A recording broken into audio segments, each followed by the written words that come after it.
Maya shoved a small white strip of plastic across the marble reception counter and did not wait for anyone to speak.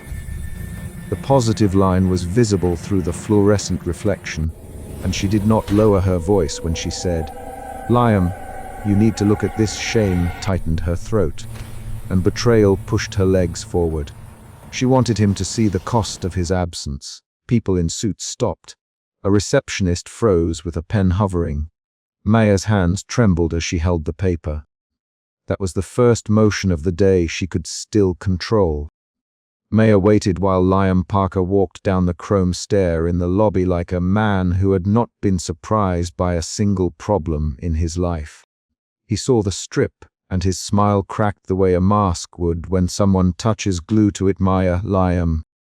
And the syllable slid between a practiced charm and a practiced retreat. He took 2 steps back, then tilted his head toward the elevator slits. "Talk somewhere private," he offered.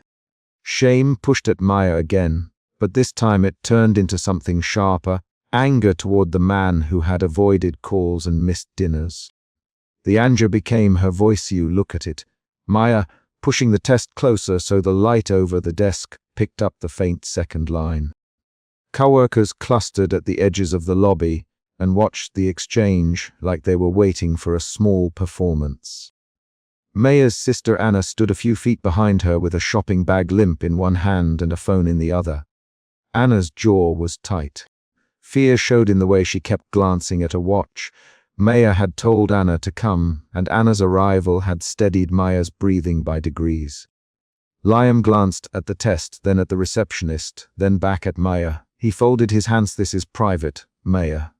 We can handle it," he started. His voice slid into corporate polish. "Handle it how?" Maya snapped. "At your left. You ignored me when I called.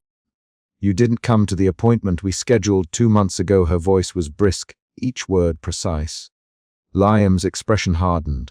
He looked past Harry. "Didn't know," he said.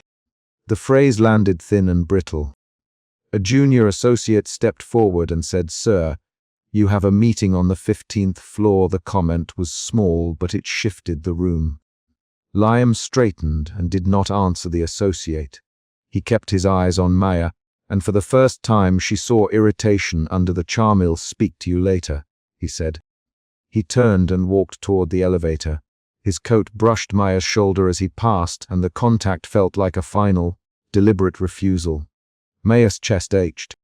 The lobby hummed, shoes whispered on polished stone. Anna gripped her arm. "Maya," Anna softly, "we should go." Maya did not move.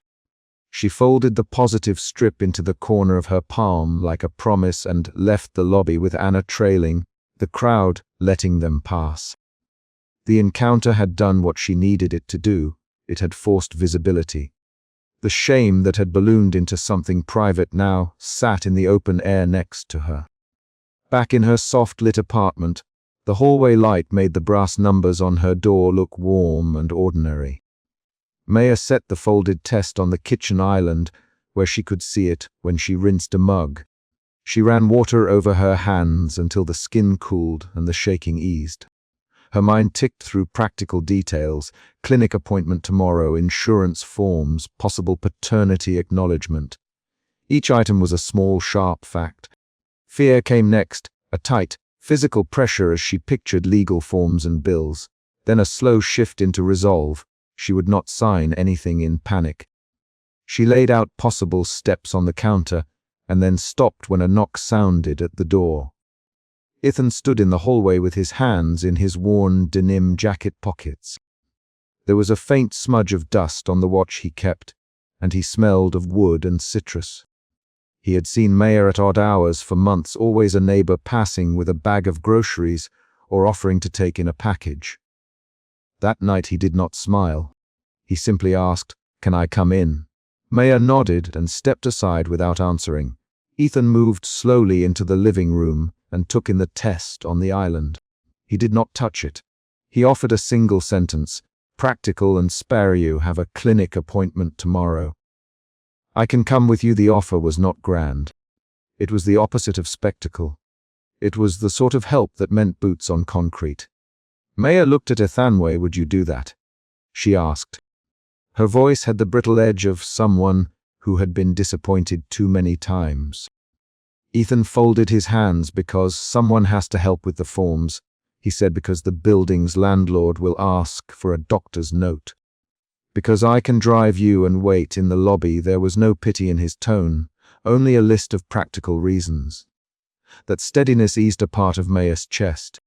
The shame softened into gratitude, small and measurable. That was the first emotion shift, shame to controlled anger to practical relief. At the clinic, a nurse led Maya into a pale room lined with brochures. The nurse used a soft voice but spoke with direct facts, tests, paperwork, seen by the doctor by 9:30. Maya handed over her card and the folded strip.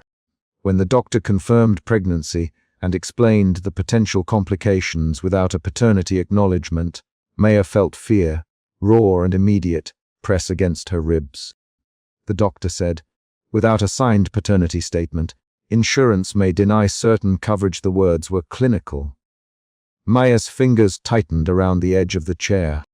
Ethan sat beside her and held a cup of water for her hands. He held the cup with both palms, and the gesture became another movement of support. That small steadiness moved Maya from fear into a practical focus. She began asking questions. What paperwork do we need? Maya, the doctor. What about child support if he refuses? Her voice came out even. The doctor listed forms, legal steps, and a contact at a local legal clinic. Ethan jotted down the names on a notepad. Ethan, write Carden Law. Maya, call them tomorrow. Ethan nodded. This exchange showed an emotional shift, fear into methodical problem solving. Anna called twice while they waited. Both calls went to voicemail. When Anna finally arrived at the clinic, she marched from the parking lot and used no small talk. Maya, did he give you any money? And Anna, Maya. She showed Anna the folded test and the list of forms. Then we go to Carden tomorrow, Anna. That pronouncement landed like a decision. The group tactic made Maya feel less alone. Outside the clinic, someone whistled in a street gutter, and a cab splashed up a circle of water. A man across the sidewalk watched them, and for a second Maya thought it might be Liam. She scanned faces and then exhaled. The moment of suspicion passed, but it left her alert. Back in the apartment later, the three of them, Maya, Ethan, and Anna, spread paperwork across the coffee table like a low-stakes battleground. They read out numbers and dates. Ethan printed a map to the legal clinic and circled the hours he could drive. Anna set a small stack of bills on the table and said, "Well, make a budget." "Well, not tell Mom yet, Maya." "No, not yet." Her refusal was crisp. The group fell into a rhythm of small, deliberate actions, phone calls, lists, times. The repetition gave Maya outline and reduced the size of the unknown. Night brought a sound at the door that did not belong. Maya peered through the peephole and saw Liam's coat luxury label and a man who expected doors to open on command. He pulled at the door handle and then at the apartment buzzer until someone let him in. Maya opened the door with a measured movement. Liam stepped in carrying a folded envelope and wore a face that tried to mix apology with businesslike calm. "Maya," he said, "he don't want trouble. I can offer support." His voice kept catching on the phrase support and turning it into a packaged option. "What kind of support?" "Maya." Liam held out the envelope like an official document. "He can give you a monthly payment, a contract for privacy, and a relocation stipend. He said we can keep this out of the papers." His tone was flat, the words chosen to sound decisive. Maya looked at Ethan, then at Anna. Ethan stepped forward, palms open. "Liam, that's not support. Ethan, support is showing up and taking responsibility." Liam's eyes flicked to Ethan. "This is business. This is lawful. You are making it personal." Liam. The exchange accelerated into a short confrontation, 3 to 6 quick lines of back and forth. "Liam, you walked away. Maya, you missed appointments. You missed calls. I had obligations." Liam replied, "Obligations don't include silence." "Anna, this is private." Liam insisted, "No, it's not private now." Anna shot back, "You made it public in that lobby today." Liam's mouth went thin. Ethan leaned in. "If you want to help, sign the paternity form." "Ethan, that's not a negotiation." Liam's expression hardened. He tossed the envelope onto the coffee table and pushed a small, sealed check across it. "Take the money." Liam, it keeps things quiet, the apartment filled with the sound of a check sliding on wood. Maya felt the room tilt. This was the mini cliffhanger, the thin paper dividing protection from power. Maya looked at the check, and then at Liam. She stood up and picked the envelope off the table. Her hands did not shake. "I will not sign anything that buys my silence. She said he will not let you make my life a private deal." The line landed like a boundary. Liam laughed once, short and sharp. "You always were dramatic, Maya," he said. He reached to the door. "Think about it," he added, and left without another word. The click of the door sounded loud in the apartment. That was the escalation. The stakes had climbed to a near shouting point. After Liam left, the three of them gathered in the living room and wrote down every step they could take. Call a legal aid, file for paternity acknowledgement, reschedule the insurance consult, collect receipts. Ethan moved methodically through the list, his voice calm and measured. "I'll call Carden at 9. He said he'll get you to the intake at 9:30, Anna added. "He'll track any messages from Liam's office. He'll be at every appointment." Each promise had a name attached. The concrete naming of tasks changed fear into actionable items. Maya felt a slow movement from isolation toward a fragile, practical support. They stayed up until late, filling forms and printing phone numbers. At one point Maya stood and paced across the small rug. Her jaw clenched and unclenched as she practiced phrases for the clinic or for Liam if he called. She rehearsed, "I need you to sign a paternity statement," and then, "No, I will not accept money." Instead, her voice in the empty apartment sounded steadier each time. Ethan watched and arranged papers on the table. When she paused, he brought 2 chairs closer together and sat down. His presence was not a speech. It was a steadying shape.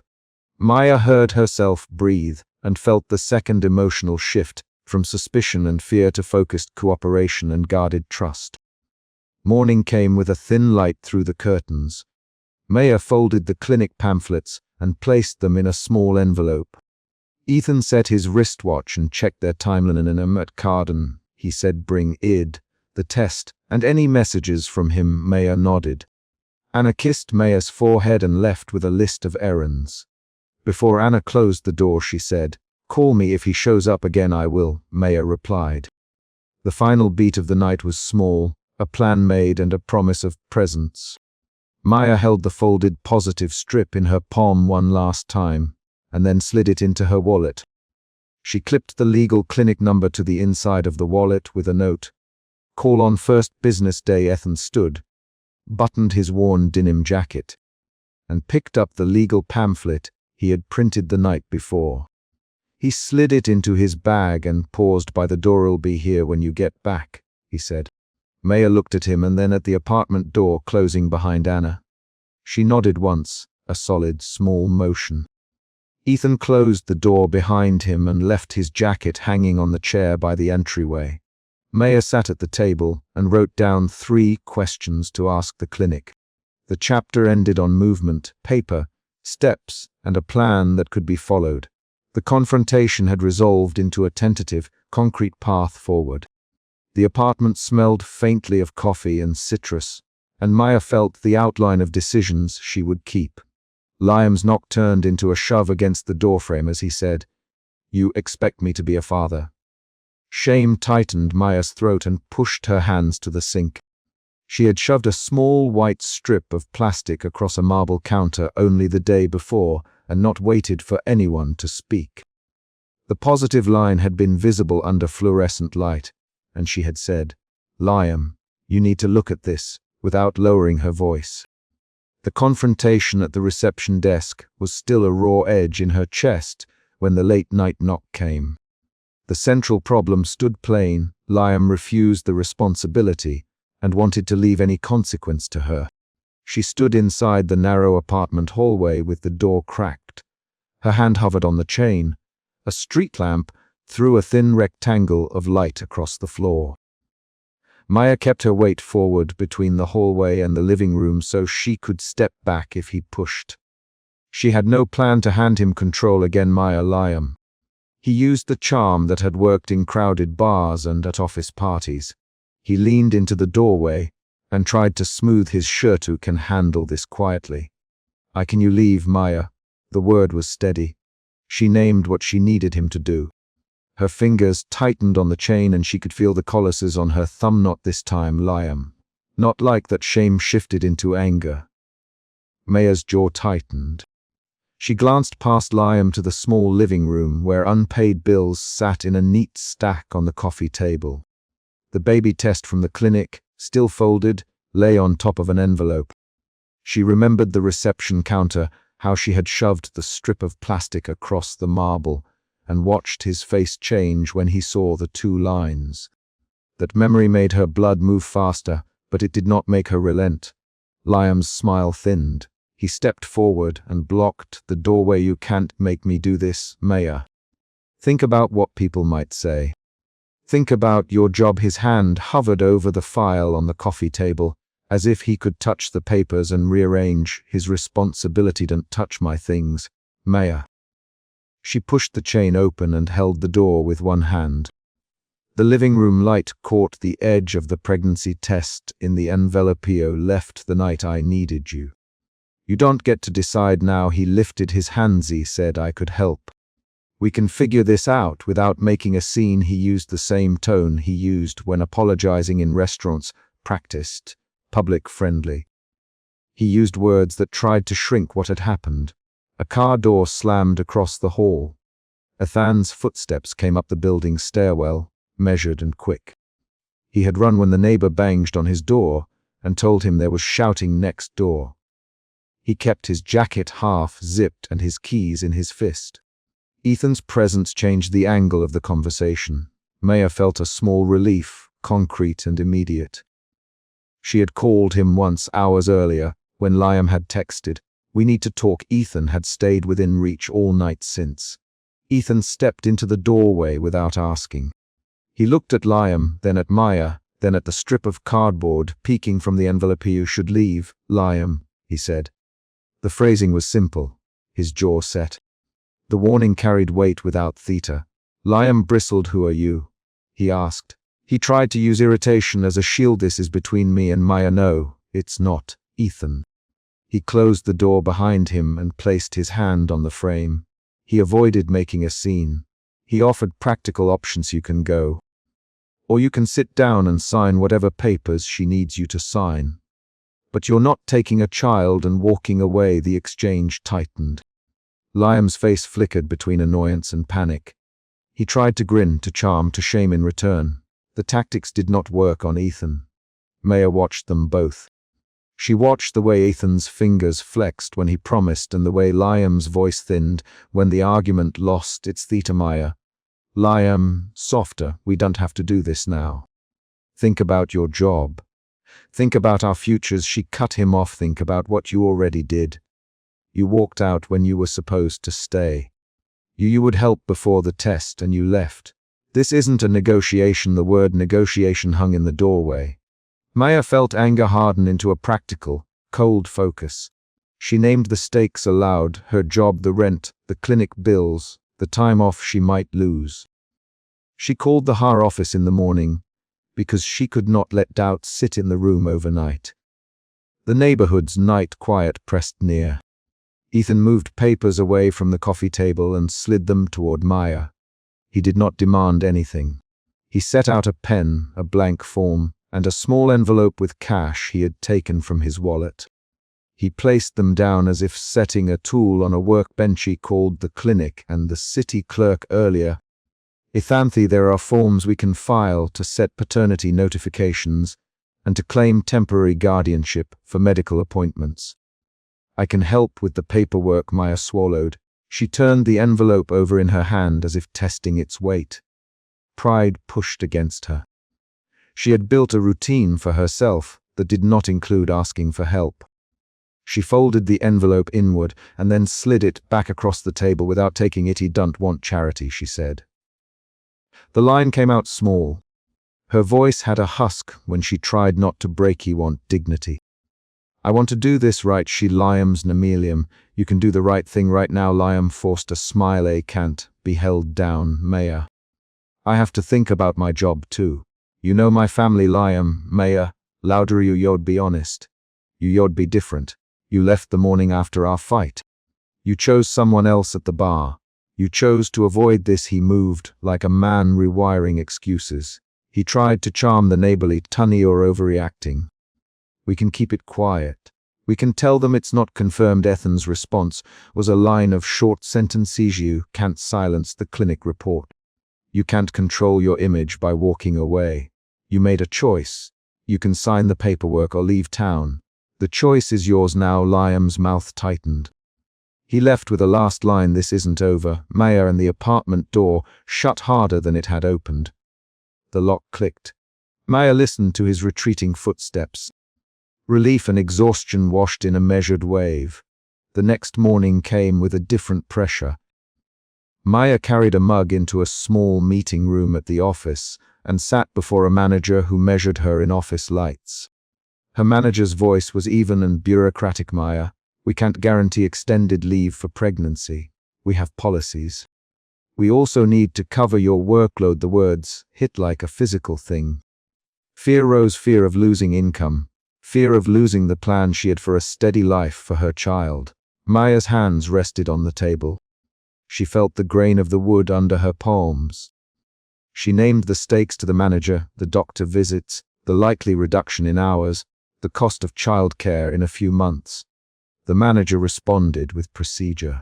There was no moral center in her. There were only deadlines and resource sheets. Maya walked out with a printed policy and a realization. She could not count on a steady job without paperwork. She had to act, and fast. She called Ethan on the walk home and told him what the manager had said in 3 short sentences. File the temporary notifications today. Ethani can talk to the clerk and bring you the forms. I can also find a short-term contract that covers a part of the rent for 3 months. She heard his breathing through the phone. It steadied her. Anger softened into a grim focus. She let herself accept a plan rather than an apology. When Ethan came back that afternoon, he had a small white folder and a list of contacts. He set the folder on her kitchen table and organized the papers into neat piles. He moved with a practical rhythm: phones, calls, a printed map for the clerk's office, names of local clinics. Maya watched him work and felt her resistance like a held breath. Why are you doing this for me? She asked once, not accusing, just needing the reason in a straight line. Ethan paused and did not invent words. Because you asked me to stay on the phone. His fingers brushed a page. Because you didn't tell the neighbor to mind his business. Because when you told me you were scared, you named the steps you needed. He kept his sentences short and particular. They argued once more at the kitchen table. Maya's pride and Ethan's blunt offers clashed. She folded her hands around a mug until her knuckles went white. He can't move in with you. She said he won't be a charity case. I won't let anyone speak for me at clinic appointments. You're not asking me to speak for you. I'm offering a place to sleep in my truck for 2 weeks while you get the forms filed and your schedule sorted. I'm offering to take calls and sit in the waiting room if you want someone there. I'm not buying you anything you don't consent to. They traded 3 quick lines after that. Each sentence sharp and short. I don't want to rely on you. You don't have to rely on me forever. How long, Ethan? He looked at her and said, as long as you need measurable help. We set benchmarks. We make a calendar. Then we reassess. Maya let out a breath that had been stuck behind her ribs. She did not say yes at once. She made him show her a list of what he would do and for how long. He wrote it down. He dated it. He signed it, then handed the page to her. The signature felt more like a tool than a vow. Later that day, Liam's sister arrived. Lena Parker stood on the threshold with a small tote and a thin smile. She was different from Liam, less practiced in charm, more hurried, with the same lean jaw. Lena sat and cut straight to the point. Liam's leaving town. She said me last night has taking a job out of state. He me to help him cover this so it won't hit his board. The news landed like a dropped file. Maya's anger refocused into a cold practicality. The possibility of a negotiated solution vanished. Lena stayed for coffee, and for 5 minutes of blunt talk about what Liam might do next. She admitted he was avoiding responsibility. She named exactly the routes he might take to protect his image. Maya listened, took notes on a napkin, and asked Lena to repeat the times and places she expected Liam to be gone. Lena's presence became a resource rather than a threat. She produced a name of a lawyer who could confirm how paternity notices would intersect with employment moves. After Lena left, the phone rang in the late afternoon. The number was a law office. Maya answered and heard a terse, clipped voice that said, "Ms. Alvarez, I represent Mr. Parker.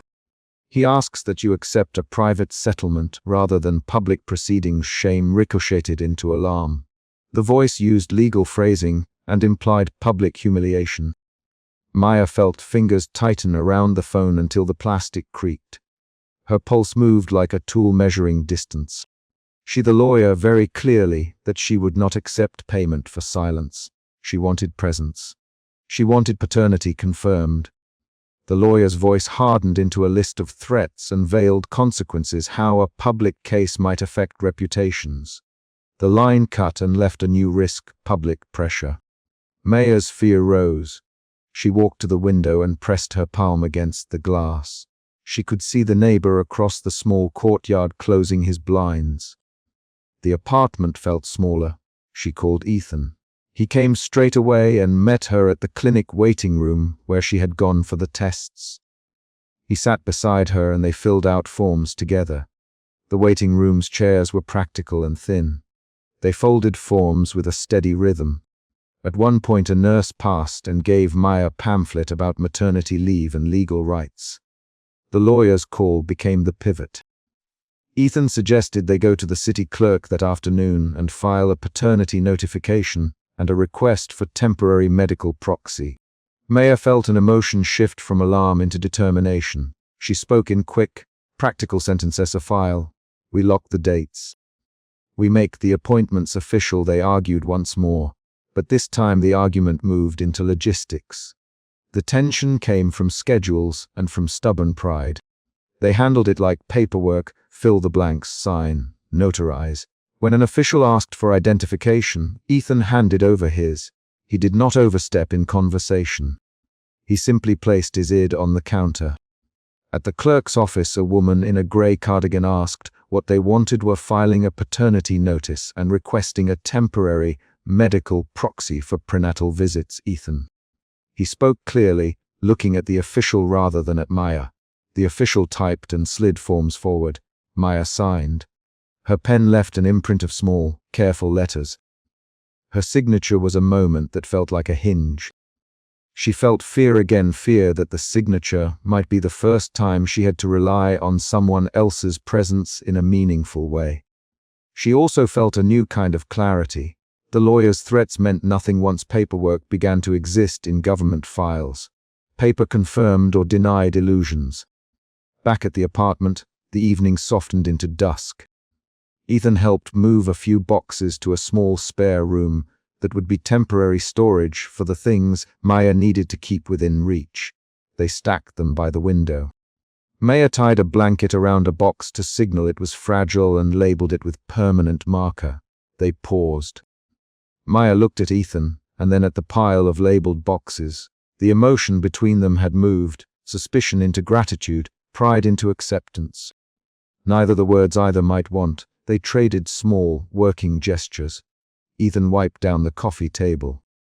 Maya folded a stack of papers and slid them into a folder in a drawer.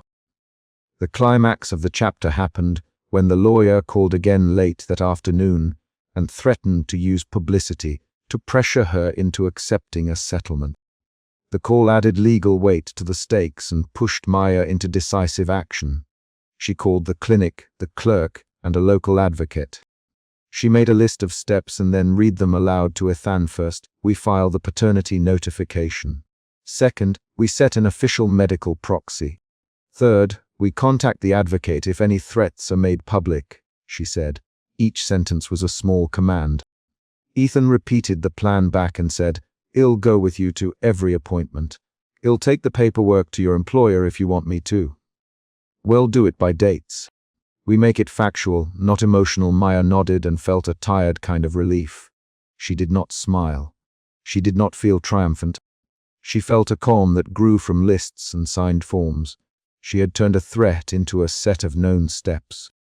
The chapter's mini cliffhanger came when Ethan left to fetch a certified copy of the filing and did not return at the expected time.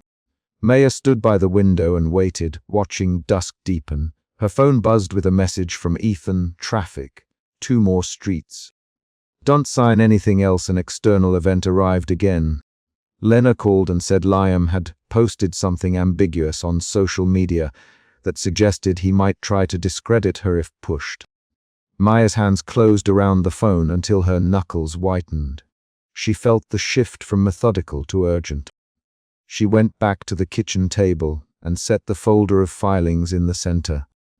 She pulled out the cash envelope Ethan had left earlier and placed it beside the pile. She refused to take it into her pocket. She placed it where she could see it and look at it as a tool she would use only if necessary. When Ethan returned, he brought not only the certified copy, but also the keys to a modest temporary apartment he had found for her near the clinic. He explained the terms in short sentences: 2 months. Rent covered for the first month. We'll reassess after the next appointment. You get your own lock and your own mailbox. I will not move my things in there.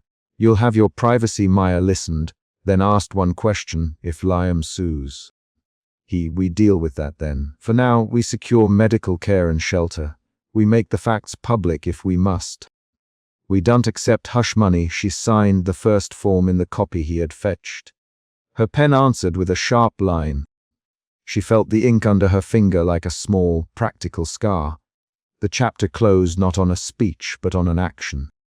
Maya packed one last box with clothes and the folder of paperwork. She handed Ethan a copy of the forms and a list of dates for upcoming appointments. As dusk fell, Maya turned the deadbolt on the new apartment's door and slid the key into Ethan's palm. He did not take more. He simply held the key between his fingers and then handed it back gently. Maya closed the door behind her, the sound exact and final. She set the folder on the kitchen counter, placed the certified copy on top of the rent receipt, and exhaled. Maya pushed the door open and found the living room window cracked, a small blue toy car lying face down on the rug, and a folded note on the coffee table. Suspicion tightened her throat before she could think. Her hands went straight to the pocket of her worn leather jacket and pulled out her phone. She did not sit. She checked the hallway with quick breaths and touched the rug with the heel of her hand. The note was folded twice. The handwriting hurried but legible. Someone had been inside. The sight of the toy made the threat feel measured, deliberate, specific. She stood in the doorway and listened for movement. No steps, only the building's air system humming. Maya's suspicion shifted into a cold fear when she noticed the thin smear of mud along the window sill and a scuff on the balcony door where someone had pushed through. She remembered the morning she had walked into the clinic and shoved a small white strip of plastic across a marble counter. She remembered Liam's face when Shed said, "You need to look at this." She remembered his knock that turned into a shove against her doorframe. Those moments were facts in her mind. Now they were connected to the footprints on her sill. She dialed Ethan before she let herself reach for the note. "Ethan," she said, voice flat, keeping syllables short. "Someone's been in my apartment." The line was quiet for a single, measured beat. "Him at home. Windows cracked. There's a toy car on the rug." Maya kept her sentences to necessities. She found that gave her control. Ethan's reply was immediate and practical. "Lock the door. I'm on my way." "Don't touch anything." His voice carried the same calm she had come to rely on, deliberate, low, not asking permission. She obeyed without argument. Maya moved through the kitchen, careful with the floorboards, and shut the door behind her. She did not pick up the note. Her hands trembled only when she reached for the deadbolt. The action of turning the lock steadied her briefly. She remembered Liam telling her, "You expect me to be a father," and the way shame had closed around her then. That memory arrived now not as a blur but as a concrete sequence of events: his avoidance, the public charm, the private excuses. Those earlier scenes were no longer isolated. The scuff on the sill and the toy car suggested a pattern. Within 20 minutes Ethan's steps were in the hallway. He knocked once and then again with a rhythm that matched how he always entered her life during a crisis: quiet, assured. Maya opened the door and let him sweep the apartment with quick gestures: windows, wardrobe, under the couch. He checked the balcony and the stairwell, then came back with a small cloth in his hand and a look that meant he had catalogued what he saw. Someone left the toy on purpose. He said they wanted you to find it. Did you touch the note? Maya shook her head. She watched him cross to the coffee table, put on thin gloves he always kept in his bag, and ease the note open with a finger. Ethan read the note without sharing its words aloud. He folded it back carefully and slid it into an envelope. "We're not alone in this," he said, then added, "I'll call Olivia downstairs. She knows the building better than anyone." Maya felt relief shift into a different kind of fear that the problem was not only physical intrusion, but a plan that could reach into the legal and public parts of her life. Her hands closed into fists around the strap of her bag.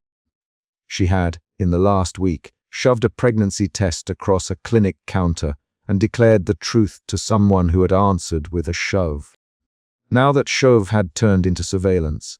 Olivia arrived 10 minutes later, hair tied back, keys jangling, breath visible in the hallway even though the evening was mild.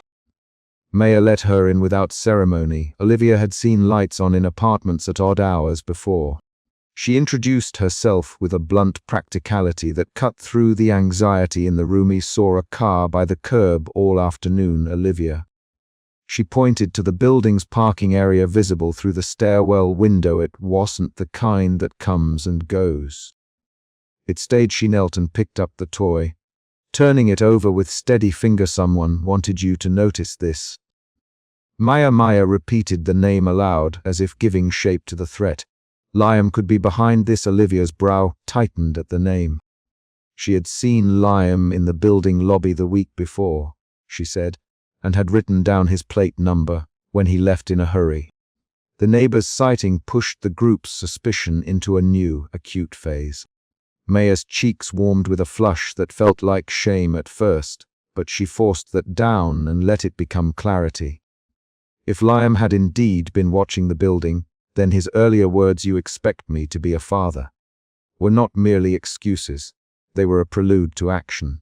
Maya's voice fractured briefly as she asked, "Why would he do this?" Ethan answered without anger, with a procedural calm: "To unsettle you. To make you doubt your choices." His hands moved to the window and inspected the lock, then the sill, then the scuff. The way he moved showed decision rather than fury. They agreed not to call the police immediately. Maya's hesitation was not fear of the police. They were practical, she thought, but fear of public hearings and custody claims that could expose her work, and the pregnancy paperwork she had thought safe in a drawer. The legal threat felt closer after Olivia's description and the car's plate number. Maya remembered the clinic counter again and felt the memory change from an isolated humiliation to evidence in a possible court fight. Her suspicion shifted again, this time into a wary determination to protect the baby and her privacy. Ethan volunteered to watch the building that night. "You need to rest." He told her, "I'll stay here." Maya wanted to refuse. She had spent nights alone before, but the muscle memory of the earlier shove at her doorframe and the way Liam had forced his way into her life made her accept. She changed into a loose shirt, sat at the kitchen table with a mug in both hands, and let Ethan set up a small lamp on the counter so the apartment would not feel empty. He checked the chain on the door, lined up the peephole, and sat where he could see both the stairwell light and the street below. Night settled on the building with precise sounds: the distant rumble of traffic, the soft hiss of a neighbor's heating unit, the closer squeak of the stairwell door when someone passed it. At 11:30, Ethan peered through the peephole and saw a silhouette lingering by the stairwell, a figure that matched the height and gait Maya had once described of Liam. He whispered, "There's someone out there." Maya's breath shortened. Her suspicion at seeing the silhouette turned quickly into a cold fear.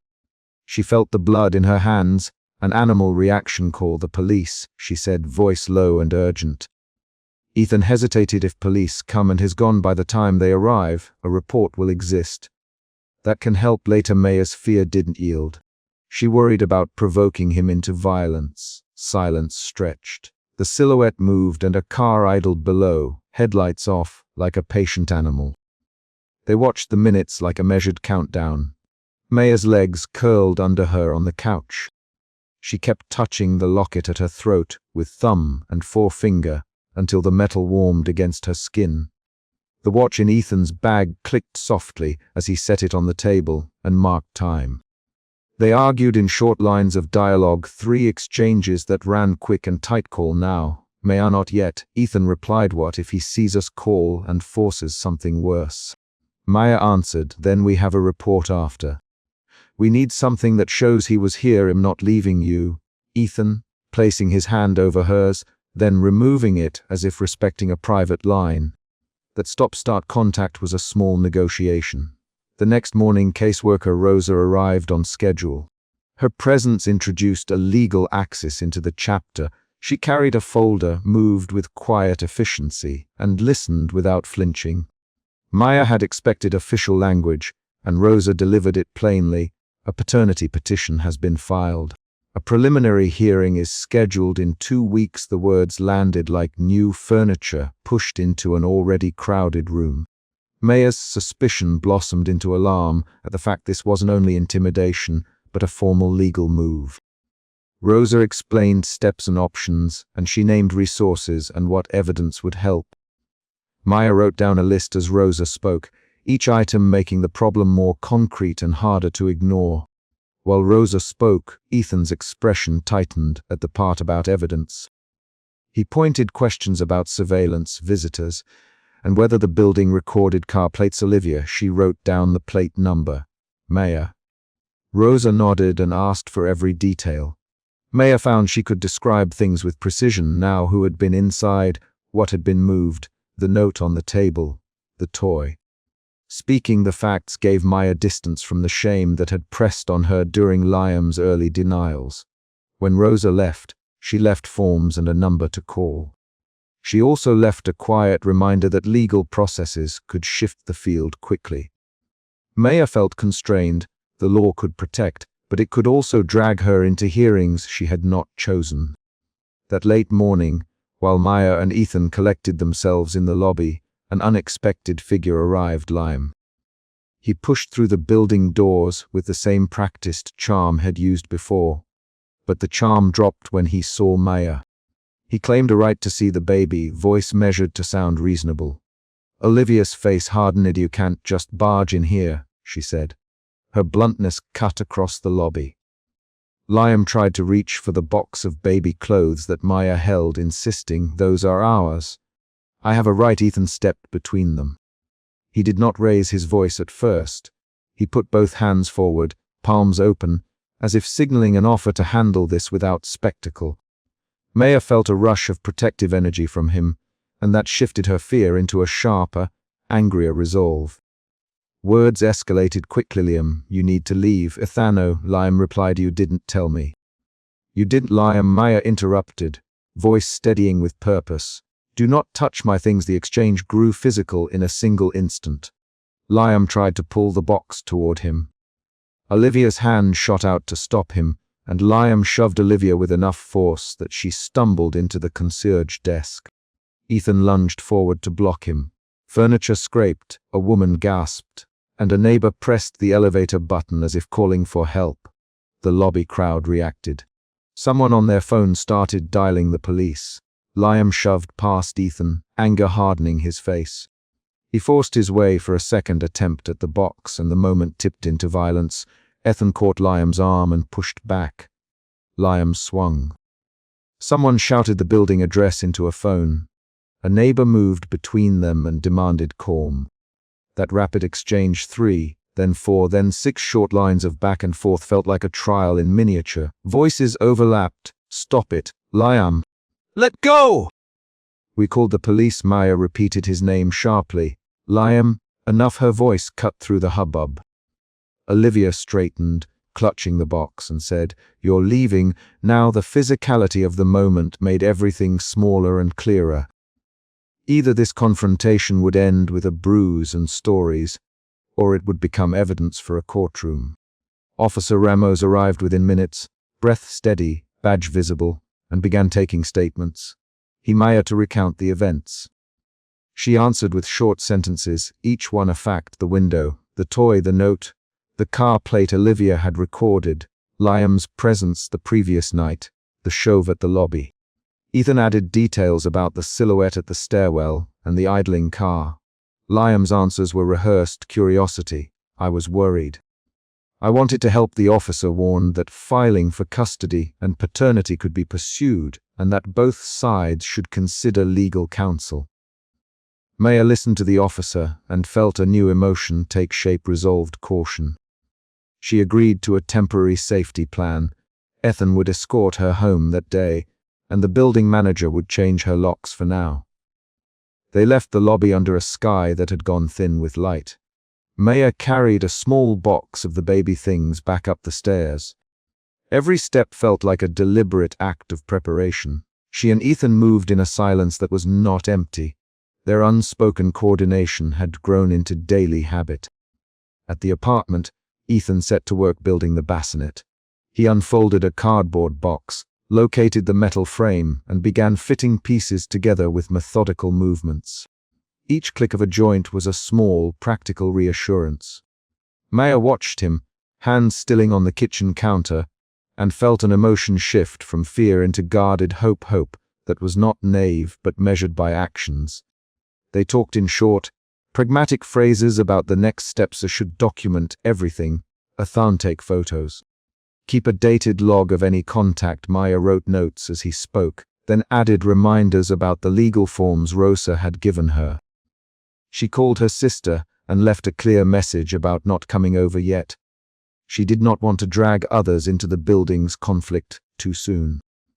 In the afternoon, Olivia stopped by to speak about the car and gave Maya the number she had written down.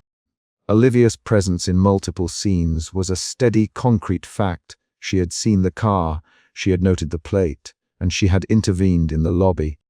Late that evening, as Ethan tightened the final screws on the bassinet, Maya took the folded note out of the envelope and read it aloud to him.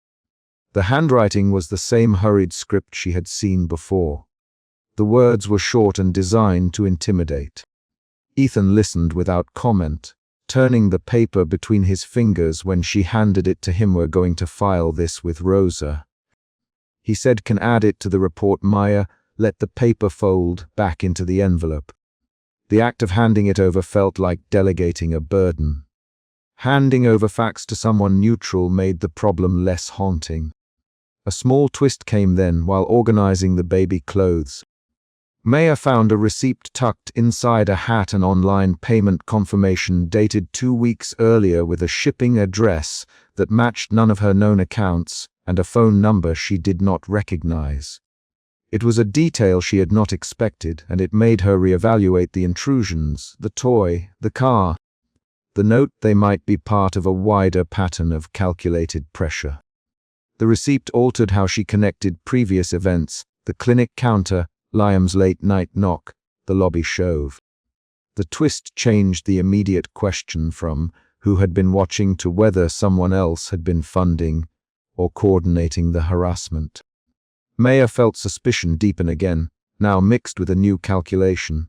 She needed evidence not only of presence but of coordination. They added the receipt to the envelope for Rosa. Ethan called a lawyer he knew and arranged a consultation scheduled after the preliminary hearing. Maya's options multiplied, each with trade-offs. A public proceeding could establish records and protect her in the long run. But it would also expose her to cross-examination and unwanted attention now. She had refused to make her pregnancy a spectacle. The legal route risked turning private facts into public ones. That tension folded into their planning, changing the shape of every decision they made in the next days.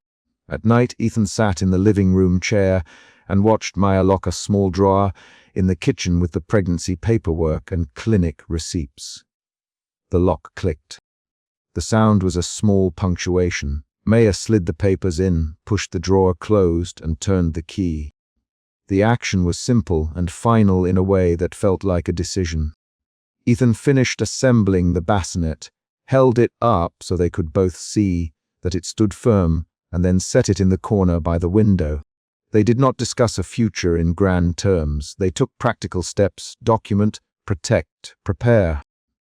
Before sleep, Maya stepped to the balcony and looked at the street below. She thought of the silhouette and the idling car and of Liam's practiced charm. She allowed herself a single clear sentence of planning: "We will file everything Rosa," for Ethan came out beside her and did not speak. He simply placed his hand on her back for a moment and then withdrew, respecting the line she had set between grief and action. They were not promised safety, but they had a plan. Maya closed the drawer containing the pregnancy paperwork and spun the key one more time. The final image is a locked drawer and a completed bassinet in the corner, a small, practical sanctuary in an apartment that had been breached. That single lock turn, the verified plate number, and Olivia's promise to testify tied the night's events into actions Maya could use. The threat had escalated. So had their preparation. The legal process waited, the hearing date approaching, and Maya's resolve shifted once more into careful readiness. Emotion root, suspicion emotion shifts, suspicion fear guarded determination, fear resolve cautious hope. Maya pushed through the courthouse double doors and froze mid-step when she saw Liam standing across the corridor with a man in a dark suit at his shoulder. Suspicion tightened Maya's throat the way it had when she first saw the positive strip.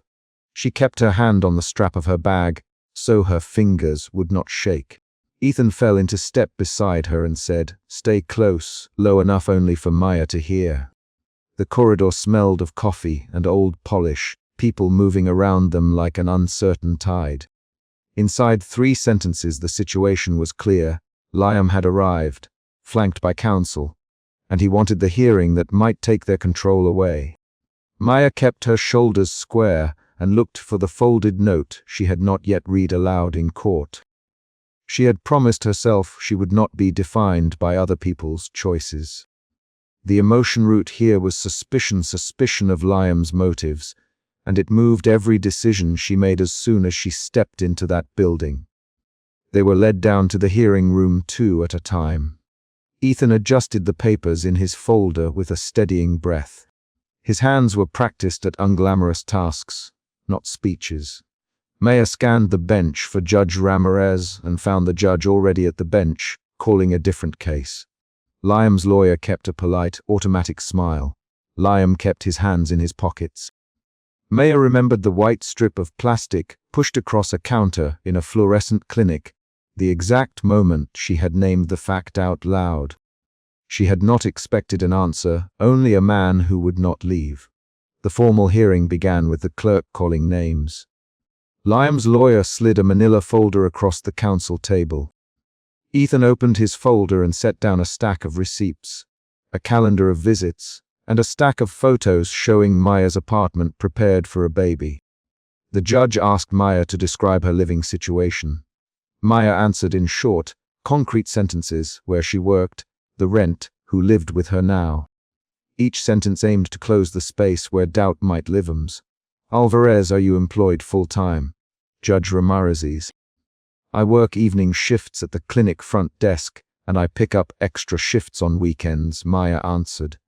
Her voice was small but firm. "And who helps with the apartment?" The judge asked.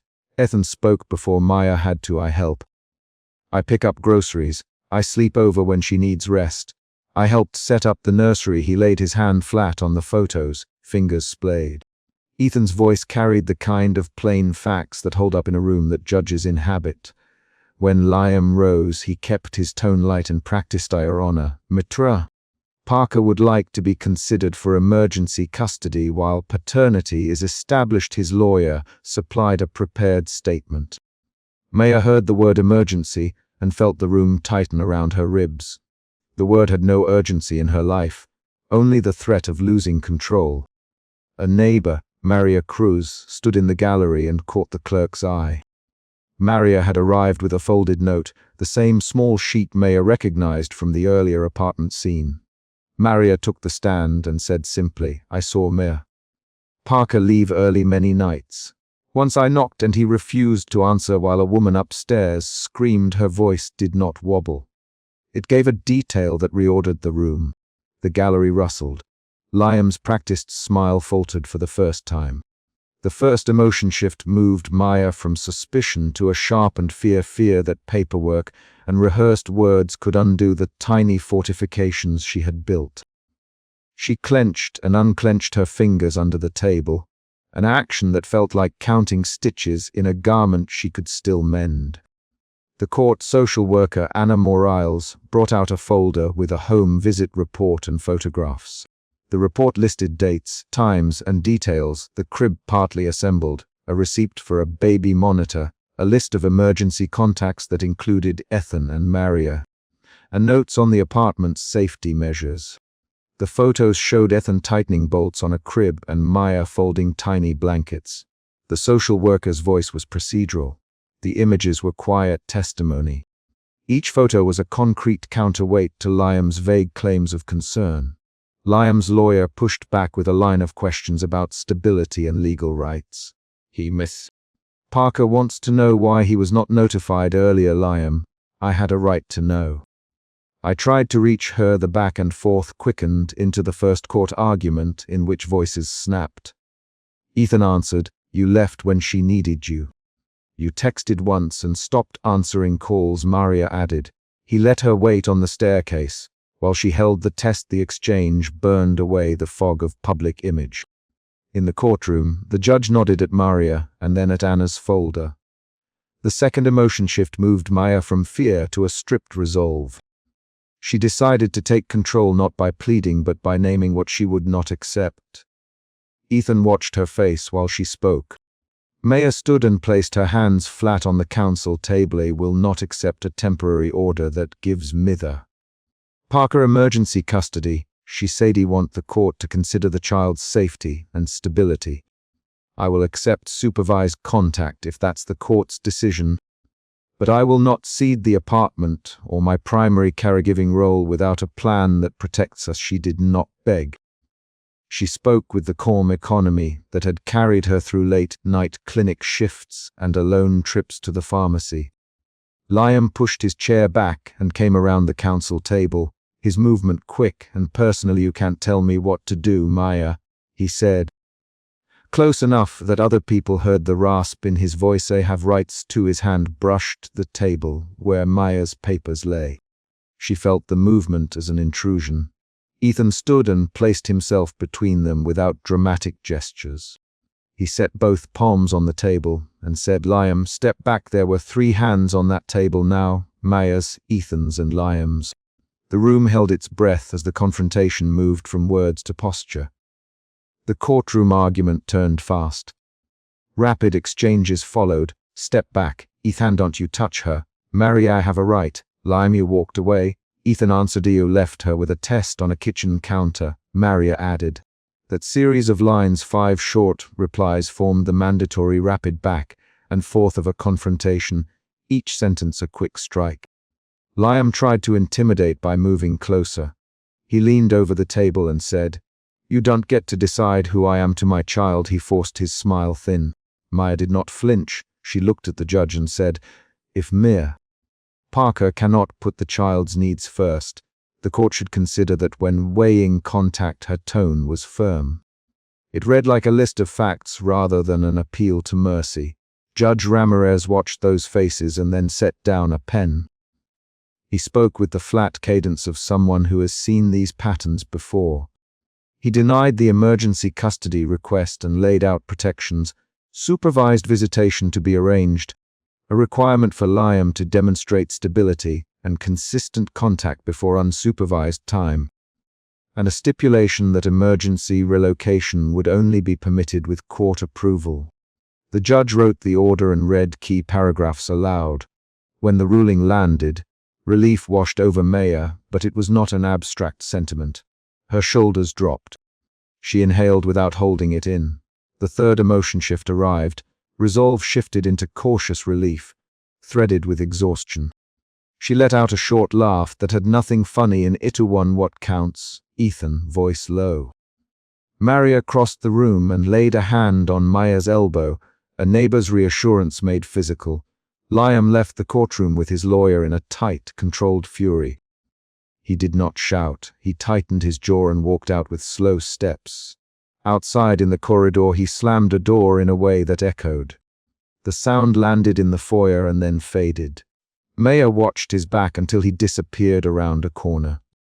In the courthouse foyer, they processed the legal victory and its emotional cost. People shifted their bags, voices returning to routine as if the room preferred order. Maria hugged Maya briefly and said, "You did good. You did everything right." Ethan put his hand on the small of Maya's back and guided her away from the crowd. They walked in the late afternoon light, spilling through tall windows. Back at Maya's soft-lit apartment, the ritual of rebuilding began with screws and a flat-packed instruction sheet. Ethan opened the crib box and handed one panel to Maya. She set the folded note from Maria on the kitchen counter and smoothed it with her palm before placing it in a small keepsake box. They worked without haste. Action replaced adrenaline. Ethan tightened the last screw while humming a line from a song he used to hum as a child. He said. He tested the crib's stability by pressing down on the edge until it made a small, reassuring creak. Maya watched the motion and then took the tiny blanket Ethan had folded. She tucked it into the corner of the crib like a small, private oath. They spoke in the practical language of people making a home. "You need a pediatrician. May I and a reliable babysitter for my shifts. I'll make a list. Ethan answered, "I'll call around and see who can do overnight for you. I can adjust my schedule." Their exchange was plan-driven, each line a building block. Maria stopped by with a small bundle of baby clothes and the folded note she had brought to court. She set the bundle down and said, "If you need someone to sit with you when you're at work, call me. I live 2 doors down." Maya thanked her and placed the note into the keepsake box herself, then latched it closed. The physical motion of closing a lid felt like finishing one small, necessary task. That evening, Maya sat by the nursery window under golden light, a sheet of paper on her lap with a loose plan for the next 6 months. She wrote down phone numbers, notes for doctors, and a tentative budget. Ethan came in with a small toy car and placed it on the shelf above the crib, the same kind of toy that had once lain face down on Maya's rug in an earlier scene. He did not announce the gesture. He set the car and stood back. Maya looked at the toy car, and then at Ethan. "Thank you," she said simply. He nodded and sat down across from her, their knees almost touching. The fourth emotion shift moved them both into tentative hope. The relief from court transformed into the quiet work of creating safety. The feeling was not a sweeping pronouncement. It was a series of small, steady acts. They spoke about boundaries. "Next, if Liam tries to contact the apartment directly, I want you to call me first. If he shows up, call the police and do not open the door. I will. Ethan'll come right away if I'm not at work." Their exchange set rules where fear had once lurked. At night, Maya woke once and went into the nursery to check the crib.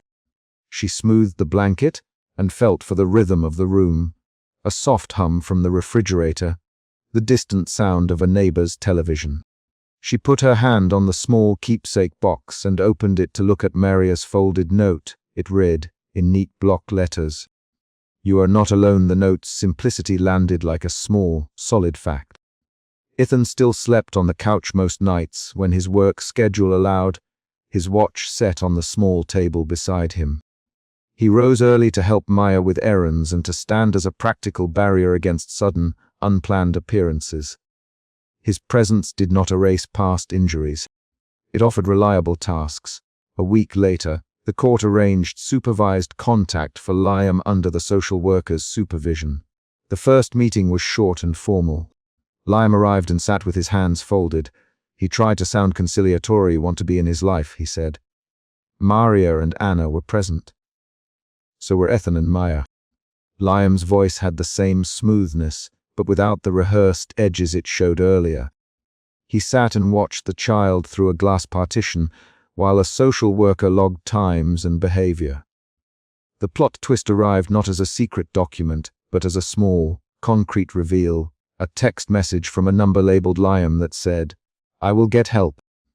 "I know I messed up." Maya showed the message to Anna, who made a note. The message did not erase the past, but it altered how the court and the social worker recorded the case. It became part of the path for supervised contact to expand if followed by consistent actions. Weeks passed with small tests and steady proof. Ethan continued to show up with groceries and leftover shift meals. Maria came over to mend a tear in a baby blanket. And Anna's home visits turned into a schedule of structured updates. These actions became the narrative of daily care that mattered more than arguments. On a late afternoon, Ethan tightened the final screw on a small wooden shelf and placed the child's tiny sweater into a drawer. He looked up at Maya and said, "Well, make this work." Maya smiled, the dimples visible.